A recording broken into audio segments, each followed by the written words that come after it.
El sol se derramaba como miel sobre las calles empedradas de Sevilla, pero para Diego Morales. El calor no era suficient para derretir el hielo que sentía en el pecho.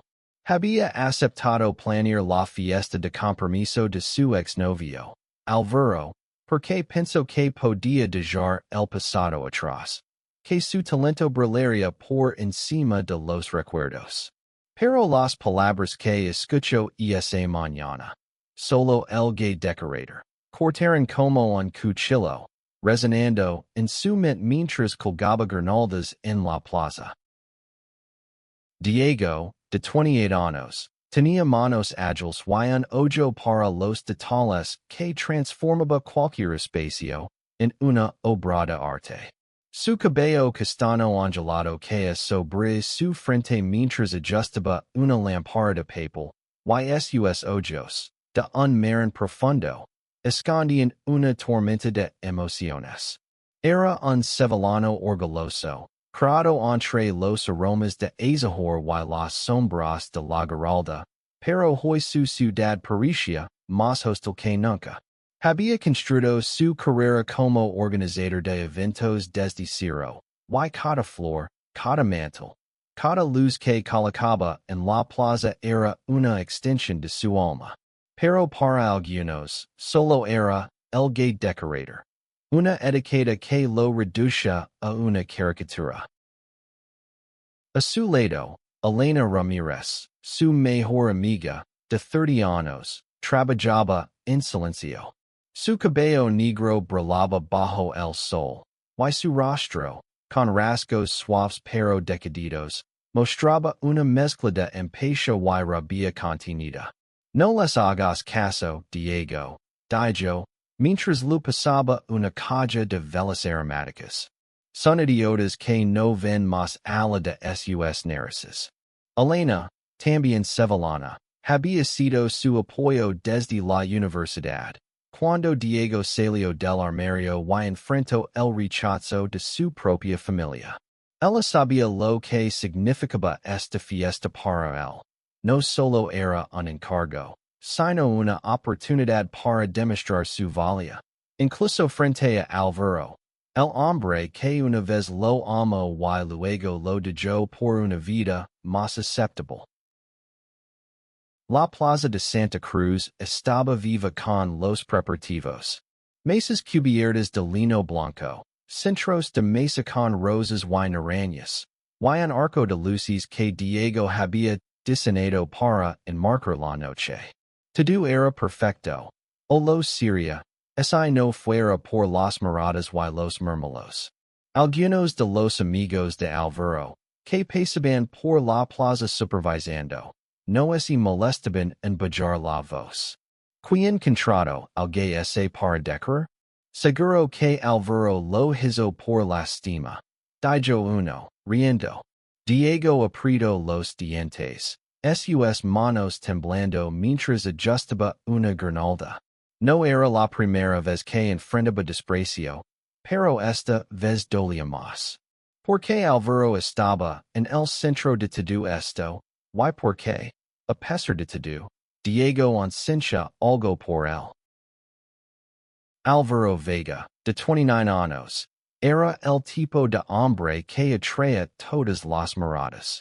Alto, con cabello oscuro perfectamente peinado y una sonrisa que desarmaba, era el hijo predilecto de una familia acomodada de Sevilla. Había sido el primer amor de Diego, una relación intensa pero secreta, que duró 2 años hasta que Álvaro decidió seguir el camino correcto y comprometerse con Clara, una mujer que encajaba perfectamente en las expectativas de su familia. Ahora, Diego estaba aquí, organizando la fiesta de compromiso de la pareja, un encargo que aceptó por orgullo, por necesidad económica, y quizás, en el fondo, por la esperanza de cerrar ese capítulo de su vida.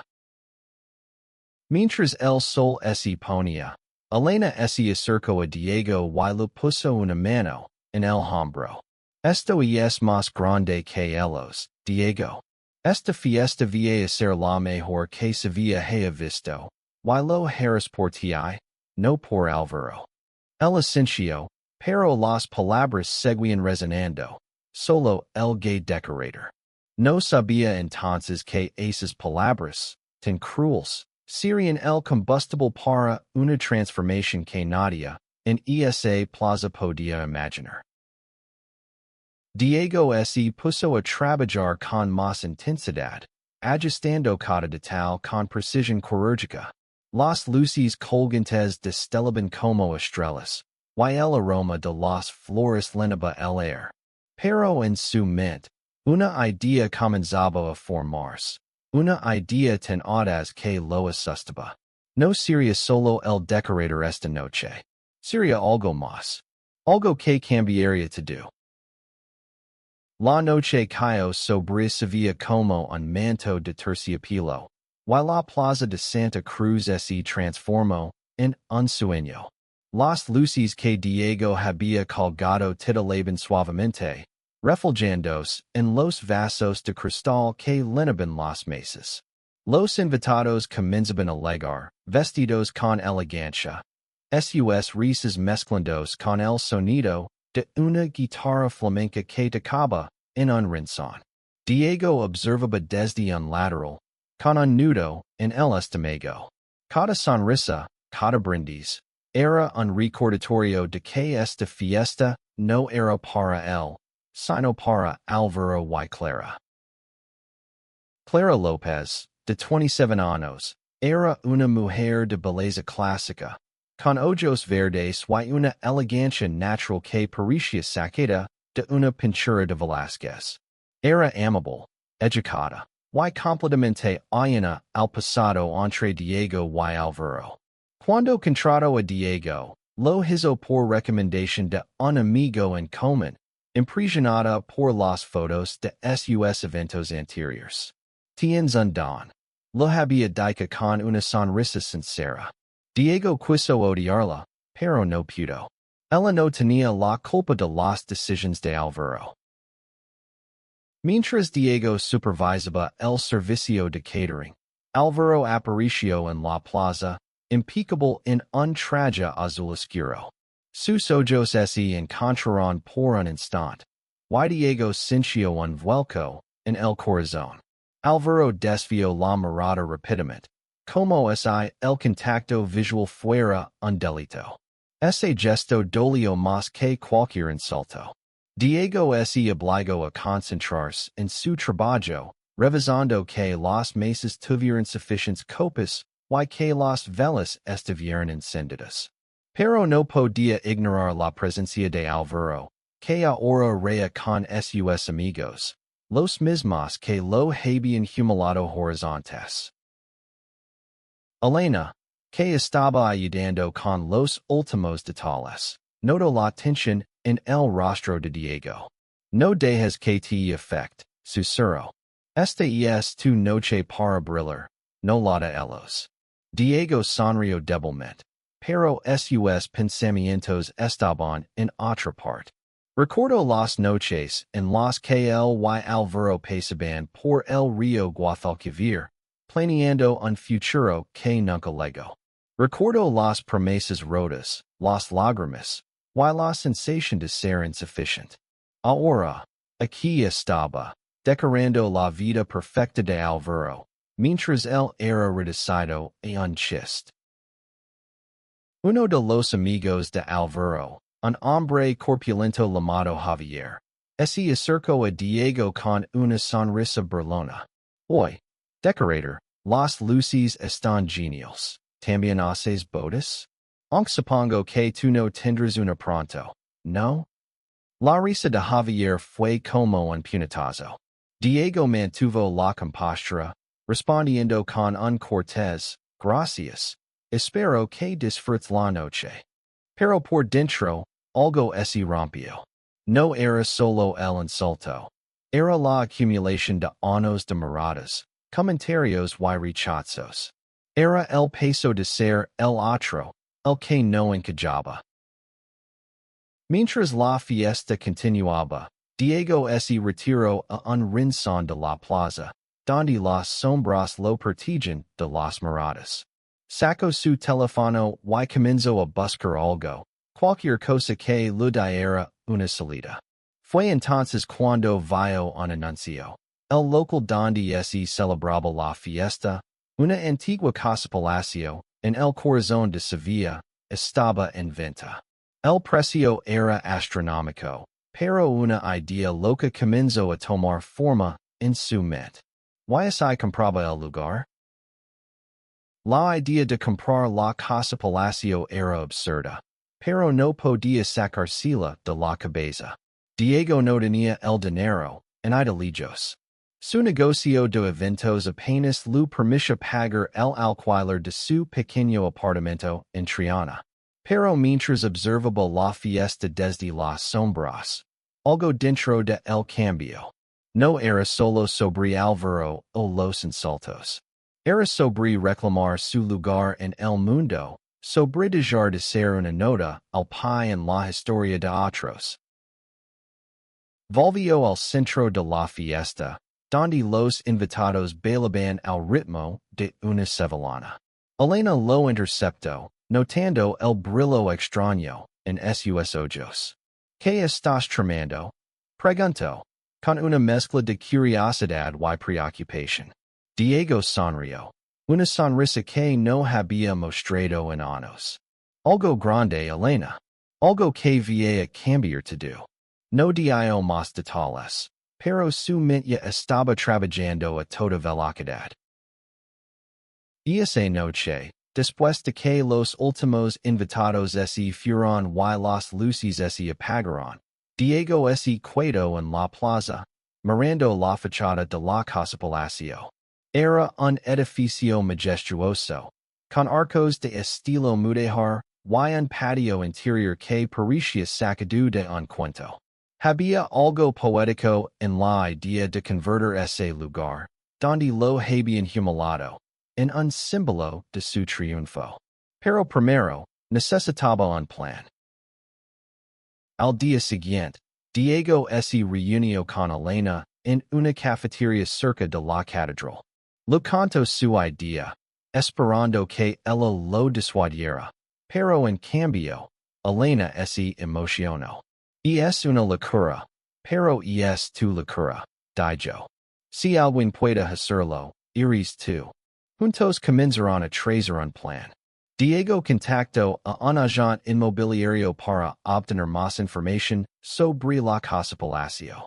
El precio era de 2 millones de euros, una suma imposible para él. Pero el agente mencionó que el propietario, un empresario en quiebra, estaba desesperado por vender. Había una posibilidad, aunque pequeña, de negociar. Diego pasó las siguientes semanas trabajando sin descanso.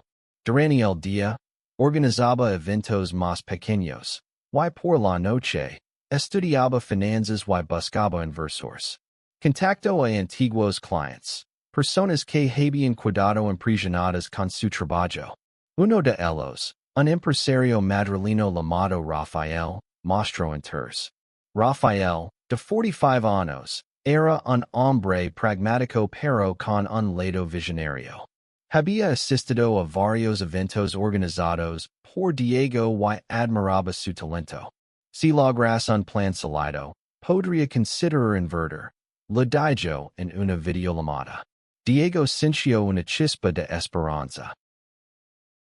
Mientras tanto, los rumores sobre la fiesta de Álvaro seguían circulando. Algunos dicen que Diego solo había sido contratado por caridad, otros que su trabajo fue demasiado extravagante. Cada comentario era un recordatorio de por qué necesitaba hacer esto. No era solo por él, era por todos los que alguna vez fueron reducidos a una etiqueta, por todos los que tuvieron que luchar para ser vistos.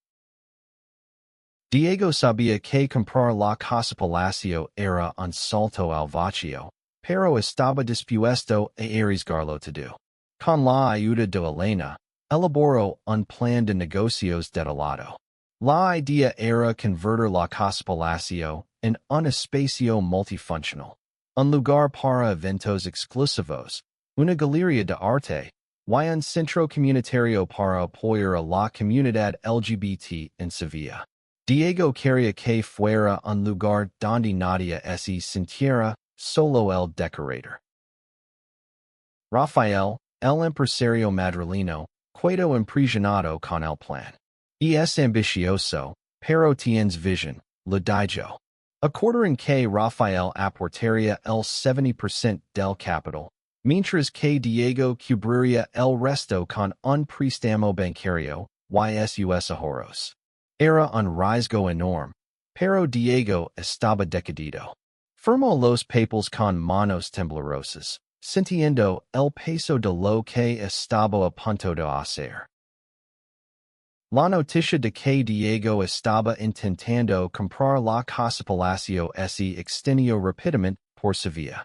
Algunos lo ven como una broma, otros como una locura.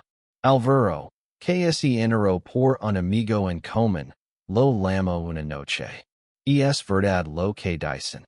¿Estás comprando ese lugar? Su voz tenía un tono de incredulidad, pero también algo más. Algo que Diego no podía descifrar. Sí, respondió Diego, con voz firme. ¿Why no es por ti? Es por mí. Alvaro guardó silencio, y Diego colgó, sintiendo una extraña liberación.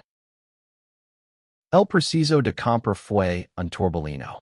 Diego trabajaba día y noche, negociando con el banco, coordinando con Rafael, y enfrentando las dudas de quienes no creen en él. Pero también había momentos de luz. Elena organizó una pequeña reunión con amigos de la comunidad LGBT local, quienes ofrecieron su apoyo. Entre ellos estaba Lucia, una joven trans de 24 años, que le dijo, si logras esto, será un faro para todos nosotros. Sus palabras se grabaron en el corazón de Diego. Cuando finalmente llegó el día de firmar el contrato de compra, Diego sintió una mezcla de miedo y euforia. La casa palacio era suya. Oh, mejor dicho, sería suya una vez que transformara ese espacio en algo más que un edificio. Pero justo cuando pensaba que lo peor había pasado, recibió una llamada anónima. No perteneces aquí, dijo una voz grave. Ese lugar no es para gente como tú. Diego colgó, pero el miedo se instaló en su pecho. No estaba solo en esta lucha, pero el camino sería más duro de lo que imaginaba. Con la casa palacio en sus manos, Diego se lanzó a la tarea de transformarla. Contrató a un equipo de arquitectos y diseñadores, muchos de los jóvenes talentos de la comunidad LGBT que comparten su visión. El patio interior se convirtió en un espacio para eventos, con una fuente restaurada y luces que evocaban las noches estrelladas de Sevilla.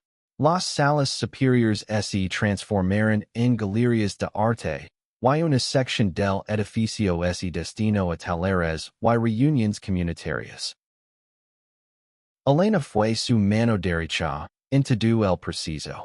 Mientras Diego supervisaba las reformas, ella manejaba la logística y las redes sociales, creando expectación en Sevilla. Publicaron fotos del progreso, mostrando el antes y el después de cada sala. La gente comenzó a hablar, no solo en Sevilla, sino en toda España. Lo que empezó como un rumor se convirtió en una historia de inspiración. Pero no todos estaban contentos. Diego recibía mensajes anónimos con insultos, y en una ocasión, alguien pintó grafitis ofensivos en la fachada del edificio. Cada ataque era un recordatorio de por qué este proyecto era tan importante. Una noche, mientras trabajaba hasta tarde en la casa palacio, Diego conoció a Mateo, Un artista de 26 años que había legado a Sevilla desde que para exponer su trabajo. Mateo tenía una energía magnética, con ojos oscuros que parecían ver más allá de las apariencias. Sus pinturas, líneas de colores vibrantes y formas abstractas, hablaban de lucha y resiliencia. Diego se sintió atraído por él, no solo por su talento, sino por su forma de ver el mundo. Por primera vez en mucho tiempo, Diego sintió que podía abrir su corazón nuevamente. Mateo se convirtió en una presencia constante en la casa palacio, ayudando con las reformas y aportando ideas. Una noche, mientras pinaban una pared juntos, Mateo le tomó la mano. Estás haciendo algo increíble, Diego. No dejes que nadie te diga lo contrario. Fue un momento pequeño, pero para Diego, fue como si el mundo se detuviera. No estaba listo para enamorarse, no después de Alvaro, pero Mateo tenía una forma de hacer que todo pareciera posible.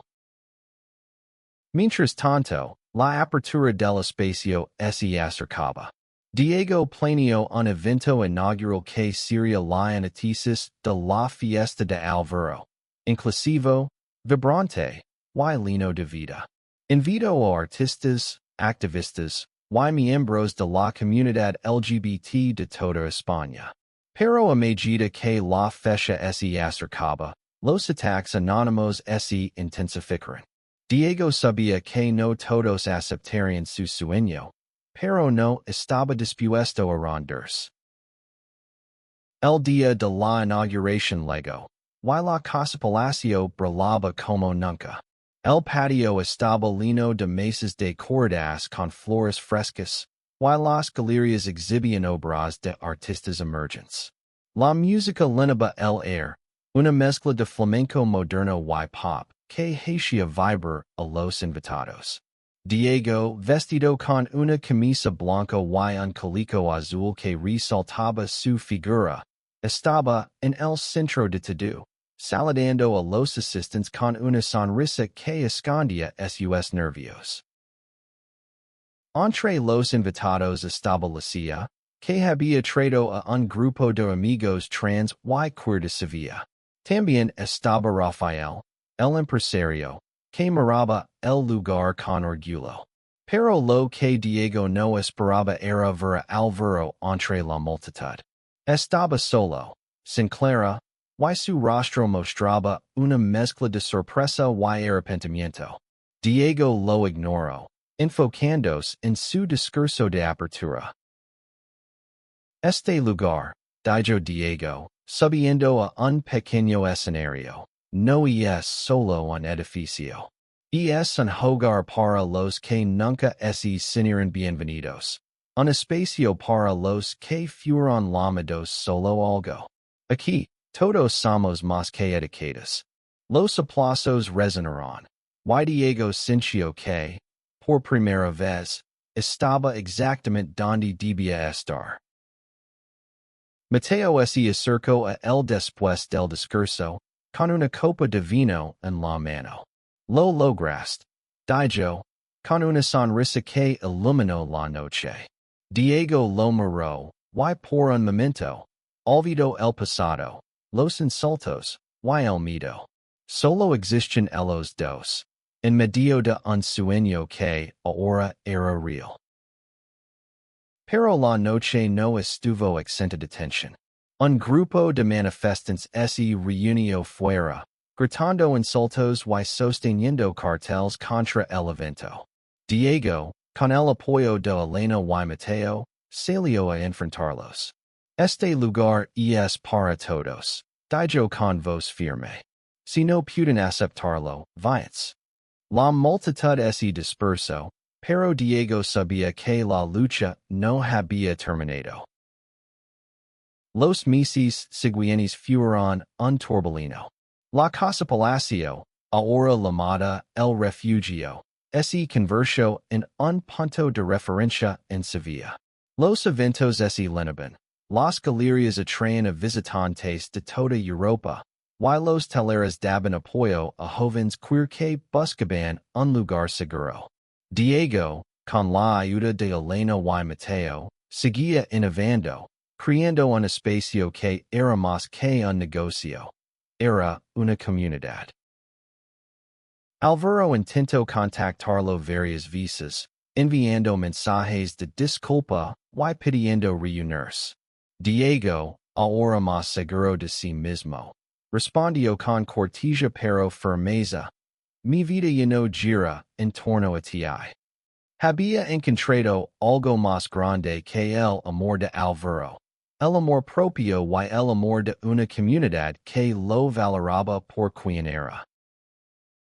Mateo y Diego comenzaron una relación, una que crecía lentamente, construida sobre respeto y sueños compartidos. No era perfecta, pero era real. Cada noche, cuando Diego cerraba las puertas de el refugio, miraba el patio iluminado y sentía una paz que nunca había conocido. Las palabras solo el gay decorador, y no lo harían. Eran un recordatorio de cuánto había avanzado, de cómo había transformado el dolor en algo hermoso. Diego Morales no era solo un decorador, ni solo un hombre gay. Era un creador, un soñador, un luchador. Y en Sevilla, bajo las estrellas, había encontrado su lugar en el mundo.